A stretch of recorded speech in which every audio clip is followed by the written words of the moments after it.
Ivana Alawi ay isang kilala Filipino-Moroccan aktor, modelo at social media influencer.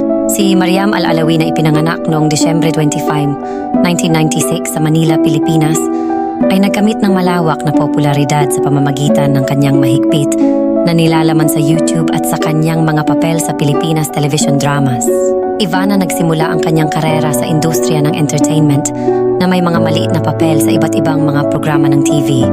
Ngunit ang kanyang paglabas ay dumating mula sa kanyang channel sa YouTube, kung saan ibahagi siya ng mga vlog, joke video at lifestyle ng nilalaman. Ang kanyang mapagkukunan at karismatik na personalidad ay mabilis na kumita sa kanya ng isang malalaking tagasunod na nagiging isa sa mga pinakamahalaga online personalidad sa Pilipinas. Subscribe na para update ka sa susunod na video ko. Thank you for watching.